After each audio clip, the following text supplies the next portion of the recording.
Bab ke-9. Kelahiran kembali. Menurut sejarawan dan filsuf abad ke-14, Ibnu Khaldun, setiap dinasti memiliki jangka waktu hidup alami. Tahun-tahun pertama dinasti akan diwarnai pertumbuhan dan ekspansif atau keteguhan gurun, etos kerja keras dan rendahnya hasrat akan kemewahan duniawi. Generasi kedua meneruskan warisan generasi pertama, tetapi pertumbuhannya melambat saat para pemimpinnya mulai lebih menekankan kemewahan kehidupan istana daripada administrasi dan kepemimpinan. Menjelang generasi ketiga, kehancuran dinasti pun lengkap saat pemimpin dan wazir tenggelam dalam kemewahan dan kenyamanan sehingga negara tak mampu melindungi diri dari ancaman internal dan eksternal. Di titik tersebut, siklus mulai berulang lagi saat muncul dinasti baru untuk menggantikan yang lama.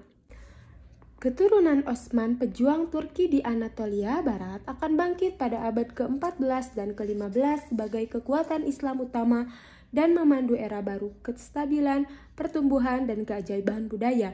Tetapi, berlawanan dengan teori Khaldun, kerajaan baru ini akan bertahan jauh lebih lama daripada 3 generasi.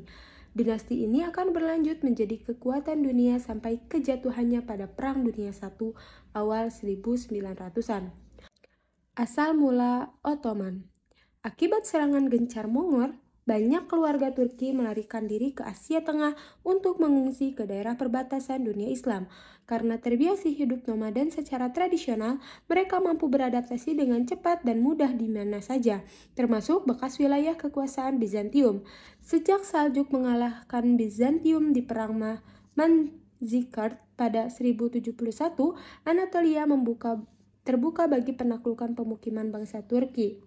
Seorang bey bernama Osman mengatur negara tentara kecil di pinggiran Kekaisaran Bizantium. Dari sekian banyaknya beylik di Anatolia, beylik Osman akan bangkit menjadi salah satu kekuatan dunia. Penyebabnya sulit dipastikan, tetapi fakta pentingnya, beyliknya berbatasan dengan negara Bizantium yang sedang runtuh. Osman mampu mengambil keuntungan dari kelemahan Bizantium dan membidik perluasan daerah kekuasaan terus ke wilayah Bizantium. Lebih jauh dari itu, ia dibantu kenyataan bahwa para pengungsi di dunia Islam sedang melarikan diri dari serangan Mongol. Ini memberi sumber daya manusia berharga bagi beylik kecil tersebut. Pendirian tradisional negara Ottoman dianggap terjadi pada 1299, walaupun penerangan tahun ini mungkin tanpa sadar. Saat gerombolan tentara di bawah pimpinan Osman dan anaknya, Orhan, menguasai lebih banyak kota-kota Bizantium, beylik Ottoman mulai lebih tampak sebagai negara stabil daripada sekadar wilayah yang dikuasai gerombolan Turki nomaden. Kota-kota Bizantium di Anatolia adalah pusat perkotaan mapan dengan benteng pertahanan yang kuat. Ottoman tak bisa lagi mengandalkan taktik penyerangan tradisional yang telah menguntungkan Turki selama ratusan tahun. Malahan, mereka mulai mengepung kota, mengelilinginya, dan berusaha menekankan lawan sampai menyerah. Orang-orang Bizantium yang telah disibukkan dengan kekacauan sipil di Balkan pada awal 1300-an tak mampu mempertahankan titik-titik terluar mereka di Asia. Ottoman pun dengan cepat meluas dan daerah kekuasaannya saat Bizantium melemah, Ottoman menguat. Beberapa dekade pertama pada 1300-an, mereka berubah dari segerombolan antara suku kecil menjadi beylik terkuat di Anatolia dan menjelma ancaman serius bagi keberlanjutan Kekaisaran Bizantium. Ancamannya begitu kuat sehingga Kaisar Andronicus dari Bizantium terpaksa bertemu dengan Orhan untuk membahas pembayaran upeti kepada Ottoman sebagai balasan atas keselamatan beberapa benteng Bizantium yang masih tersisa. Dengan memanfaatkan Bizantium, Sultan Orhan kemudian anaknya Murad I mampu menegakkan otoritas Ottoman di bagian Thrace. Berkat sejarah nomadennya, Turki mampu memindahkan seluruh keluarga dan sukunya dengan mudah ke perbatasan Eropa dan mendirikan kota baru di seluruh tanah taklukannya. Pertumbuhan mengesankan negara Ottoman dari beylik kecil Turki menjadi kekuatan regional pada abad ke-14 dimungkinkan oleh tradisi intelektual unik yang menjadi landasan Ottoman. Pada awal berdirinya Ottoman, perang melawan Bizantium dengan tugas keagamaan, Ghazi yang bertempur di bawah pimpinan Osman, Orhan, dan Murad percaya bahwa mereka melanjutkan tradisi yang sudah berlangsung berabad-abad tentang Muslim yang mengangkat senjata melawan Bizantium. Islam memberikan kekuatan pemersatu bagi bangsa Turki di Anatolia, mengaku diri sebagai pelindung keyakinan. Para Sultan Ottoman mampu mengumpulkan ribuan prajurit untuk bertempur di bawah pimpinan mereka. Dengan ingatan akan bencana Mongol baru-baru ini di Timur Tengah, harapan untuk mendirikan kejayaan Islam sekali lagi menjadi faktor pendorong bagi bangsa Turki. Islam satu-satunya kekuatan yang mampu menyatukan sekelompok orang yang terpecah, nomaden, dan beragam seperti bangsa Turki perbatasan pada abad ke-14. Tradisi tersebut berlanjut di bawah Ottoman yang sepertinya sangat toleran terhadap penduduk non-muslim di wilayah kekuasaannya. Saat pasukan Ottoman maju ke Eropa, para penduduk desa dibiarkan begitu saja selama tidak memberontak secara aktif terhadap otoritas Ottoman. Kebebasan yang diberikan Ottoman dengan sangat kontras dengan perilaku perjuangan perang salib Latin seabad sebelumnya, yang memperkosa dan menjarah wilayah Bizantium selama beberapa dekade. Sebagai perbandingan, Ottoman adalah penakluk yang toleran dan adil. Sementara itu, kelas karyawan, bangsawan Eropa Tenggara umumnya sangat ingin mencari bantuan dari Katolik di Barat dan menghadapi invasi Ottoman. Tetapi masyarakat luas tak siap menghadapi dominasi Latin dan di tanah mereka sekali lagi. Alasan utama dari Ottoman adalah institusi yang dibangun dari Ottoman di seluruh wilayah mereka pada abad ke-14. Di atas segalanya, Ottoman menekankan Islam sebagai faktor pemersatu untuk membantu mengembalikan para pemimpin Turki di bawah kendali Ottoman saat Mehmed memenangi Perang Saudara. Selanjutnya, Ottoman menetapkan sistem gilda yang juga memanfaatkan identitas Islam Turki. Di seluruh wilayah Ottoman, sistem gilda bebas disebut Ahis. Sistem ini semacam perserikatan yang mengatur praktik manufaktur dan urusan bisnis lainnya. Ahis biasanya berkaitan dengan kelompok sufi dan memberikan penekanan khusus pada kemajuan spiritual anggotanya. Sejalan dengan mereka lakukan dalam bisnis dan perdagangan, cara ini memberikan basis perekonomian yang kuat, membuat Kekaisaran Ottoman dapat menyusun kembali berdirinya setelah Interregnum. Tradisi militer juga berperan penting dalam upaya penyatuan kembali. Selama kekuasaan Orhan, korps prajurit elit direkrut untuk mengabdi langsung kepada Sultan Ottoman. Pasukan ini dikenal sebagai Janissaries, dari kata Turki Yanicheri, yang berarti pasukan baru. Begitu Mehmed menyatukan seluruh kekaisaran pada 1410-an, periode ini dilanjutkan dengan sedikit rasa sakit akibat Interregnum. Di bawah Sultan Murad II, Ottoman terus mencaplok wilayah Bizantium hingga hanya tersisa Konstantinopel dan sekitarnya. Murad mencoba merebut Konstantinopel dan menghapus sisa-sisa kekaisaran Bizantium itu, tetapi pengepungannya gagal mengalahkan benteng kota yang kuat. Tantangan untuk menjinakkan kota yang sepertinya tak tertaklukkan itu diterima anaknya, Mehmed II, yang akan tercatat dalam sejarah sebagai salah satu pemimpin militer Islam terbesar. Kemenangan Kekaisaran Ottoman. Mehmed II naik tahta pada 1951 saat berusia 19 tahun. Kerajaan Ottoman sejauh ini menjadi kekuatan utama di Eropa Tenggara dan Anatolia. Kerajaan ini multi etnis, fleksibel dan kuat. Mungkin tak ada yang bisa mempresentasikan kerajaan ini selain Mehmed. Ia lancar berbicara paling tidak 6 bahasa yang digunakan di wilayah kekuasaannya. Islam mendapatkan penekanan khusus dari para ulama yang sangat dihargai pada zamannya. Kekaisaran ini secara harfiah dan kiasan menjadi jembatan antara Eropa dan Asia. Mehmed sangat menekankan arti penting upaya menyatukan warisan keduanya. Selama masa kekuasaannya, cendekiawan bersama seniman Kristen Eropa, Mehmed mengingatkan kita kepada kepemimpinan Islam sebelumnya, seperti Harun ar-Rasyid dan Saladin, yang menguasai pengetahuan kepemimpinan secara kecakapan militer. Untuk membuktikan ia layak naik tahta, Mehmed sadar harus menyingkirkan ganjalan kedua, Konstantinopel. Kota ini terletak hampir tepat di tengah-tengah kerajaannya. Walaupun hampir tak lagi sekuat sebelumnya, kota ini masih mampu mengganggu perdagangan dan gerakan militer Ottoman.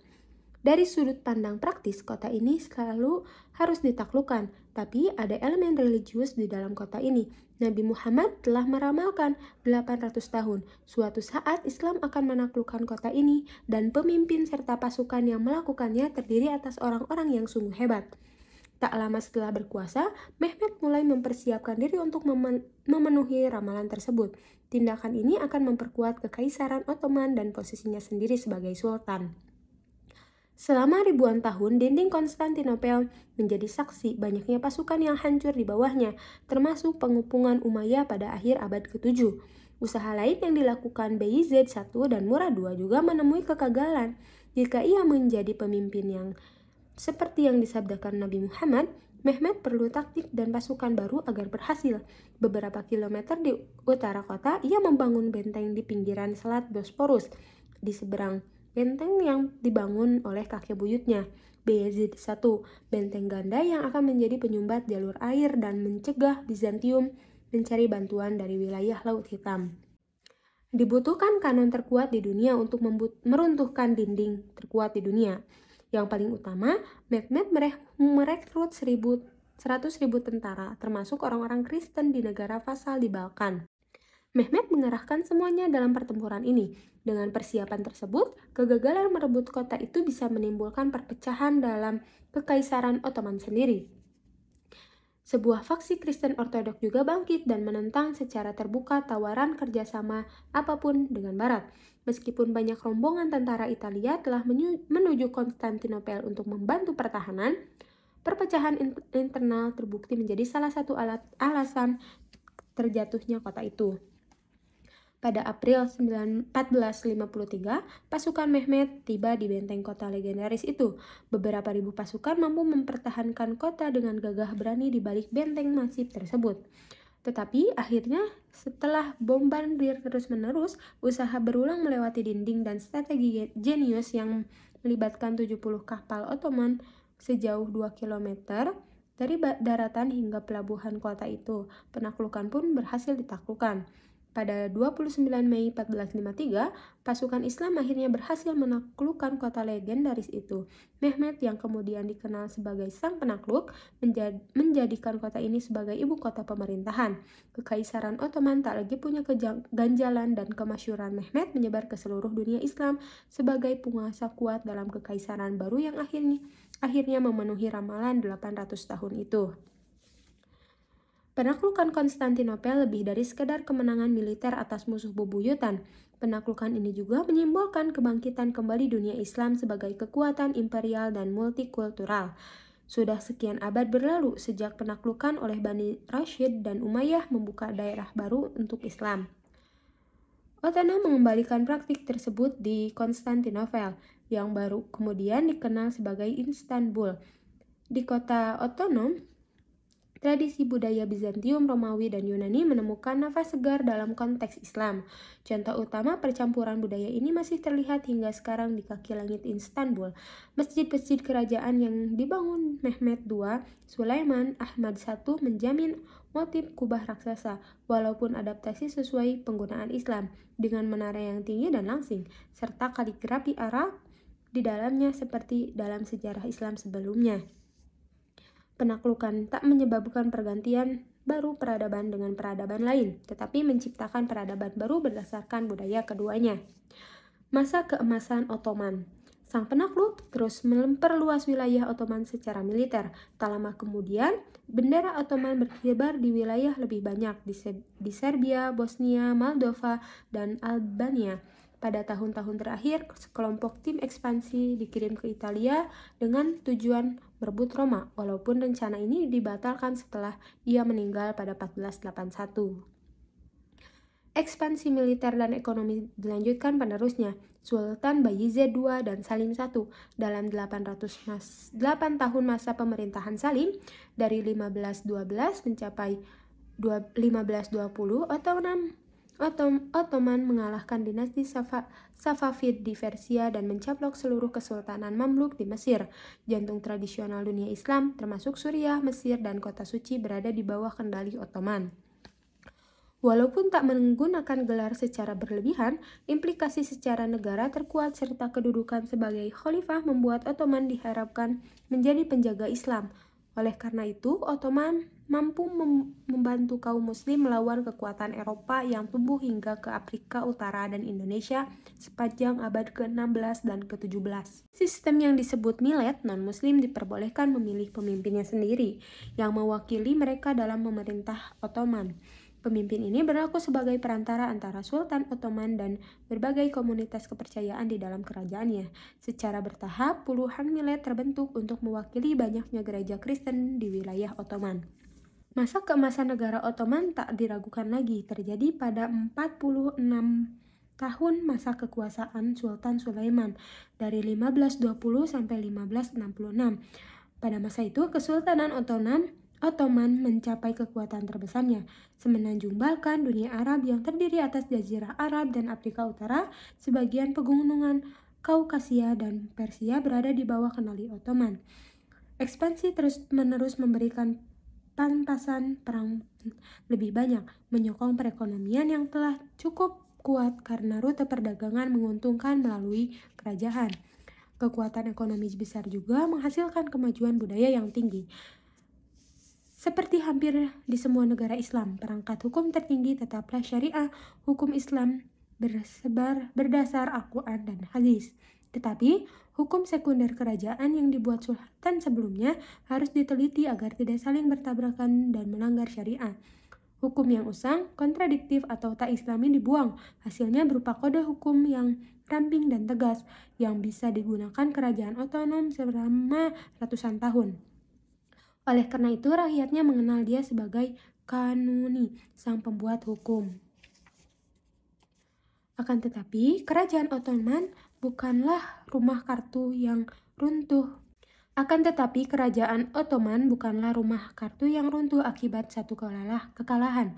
Ottoman tetap menjadi kekuatan Eropa utama selama ratusan tahun setelah kekuasaan Salim. Masa penaklukan Ottoman baru berakhir pada abad ke-16. Eropa akhirnya mampu menyusul dunia muslim, baik secara teknologi maupun sosial. Tepat saat Ottoman sedang mengetahui batas-batas kekuatan militer dan politiknya, butuh waktu beberapa abad sebelum keseimbangan kekuatan bergeser penuh, tetapi kemunduran Ottoman sudah dimulai. Safavid. Segera setelah kebangkitan Ottoman yang sangat cepat pada abad ke-15, sebuah kerajaan baru terbentuk di timur sebagai pesaing.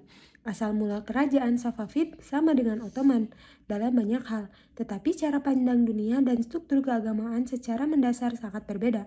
Konflik antar kedua kerajaan besar dari abad ke-16 hingga ke-18 ini membantu menentukan susunan keagamaan Timur Tengah selama berabad-abad. Hasilnya pun terlihat sampai sekarang. Walaupun sebagian besar masyarakat Persia tergolong Sunni sejak penaklukan 600, gerakan Syiah mulai berkembang di utara dengan dipimpin Sufi Turki yang dikenal sebagai Safavid. Golongan ini dapat ditelusuri asalnya dari periode kekacauan setelah invasi Mongol pada 1200-an. Seiring berjalannya waktu, golongan ini semakin mistik dibandingkan jalan Sufi lainnya. Akhirnya golongan ini mengadopsi aliran 12 imam Syiah sebagai keyakinan resmi. Kerajaan Syiah sudah muncul sebelum Safavid, tetapi mereka tak pernah menjadi penganut 12 imam sebab keyakinan inti aliran itu adalah imam ke-12 sedang bersembunyi dan hanya akan datang pada akhir zaman sebagai penyelamat umat. Sebagian besar penganut aliran ini yakin bahwa aktivitas politik harus dihentikan sampai kembalinya sang imam. Dengan penggabungan legitimasi politik dan religius seperti itu, Safavid sibuk menciptakan sebuah kerajaan pada akhir 1400-an. Mirip Utsman dan keturunannya, Safavid memimpin serangan bersenjata ke wilayah yang didominasi Kristen, terutama Kaukasus sebelah utara basis mereka di Azerbaijan. Pada 1488, pemimpin Safavid terbunuh dan kendali kelompok ini jatuh pada anak tertua berumur 2 tahun bernama Ismail. Sepanjang masa kecil, ia bersembunyi dilindungi sekelompok tentara yang setia kepadanya, yang dikenal dengan Kizibals. Saat Ismail akhirnya cukup umur, terbukti ia mampu menjadi komandan militer dengan memimpin Kizibals menang melawan Pangeran Turki Azerbaijan. Ekspansi Ismail dari daerah asal Safavid bukan sekedar hasil kemampuan militer dan akibat perpecahan Persia. Ismail juga memanfaatkan rasa nasionalisme Persia yang lama terpendam di alam bawah sadar masyarakat. Sejak penaklukan Islam pada 600-an, Persia tak pernah memiliki pemerintahan asli orang Persia. Tanah asal ulama Sunni besar seperti Abu Hanifah, Ibnu Sina, dan Al-Bukhari dengan segera menjadi pusat penggerakan Syiah. Tetapi Ismail tak puas hanya mengendalikan keyakinan orang Persia dan berharap dapat memasukkan orang Syiah di dalam kerajaan dan di luarnya. Para pendakwah dikirim ke Anatolia untuk mendorong dan orang menerima Syiah dan bangkit melawan Sunni Ottoman. Pada 1514, Salim menyerbu wilayah Safavid berusaha menghancurkan Ismail dan pasukannya. Kedua belah pihak bertemu di Kaldiran dekat ibu kota Tabriz. Dalam pertempuran itu, Ottoman menggunakan meriam dan senapan melawan semangat keagamaan Safavid. Ottoman keluar sebagai pemenang. Ismail melarikan diri dan aura supranatural yang terpancar selamanya. Walaupun demikian, kerajaan tetap utuh. Salim tak mampu mencaplok wilayah Safavid. Perang ini menjadi sarana memformalkan perbatasan antara Ottoman, Sunni, dan Safavid Syiah, alih-alih untuk mengakhiri sebuah dinasti. Kerajaan Ismail mencapai puncak kejayaan di bawah pimpinan cucunya, Syah Abbas I, yang memerintah sejak 1578 hingga 1629. Miniatur Persia menjadi bentuk ekspresi artistik yang dominan dan sangat mempengaruhi seni di negara tetangga juga. Tak seperti karya Renaissance Eropa kontemporer yang berfokus pada lukisan realisme, miniatur Persia tak dimaksudkan untuk menggambarkan realitas. Biasanya miniatur ini digunakan untuk mengilustrasikan naskah sehingga berfungsi sebagai pelengkap kisah yang ada. Di Isfahan, ibu kota Syed Abbas I, berdiri bangunan politik dan masjid yang rumit, dilengkapi dengan taman terbuka yang luas serta mozaik dan kaligrafi geometris yang kompleks. Gedung-gedung di kota ini menggambarkan kemakmuran dan kekuatan Safavid Iran pada abad ke-17. Arsitektur Safavid di era tersebut begitu memikat sehingga muncul ungkapan umum mengenai kemasyhuran kota ini. Isfahan adalah setengah dunia. Mughal, kerajaan serbuk Mesyu Islam terbesar ketiga, datang dari timur. Di India, Kesultanan Delhi telah memerintahkan bagian utara anak benua India sejak awal 1200-an. Penggabungan budaya Arab, Persia, dan Turki dengan budaya India asli secara perlahan menghasilkan peradaban Islam India yang baru dan unik.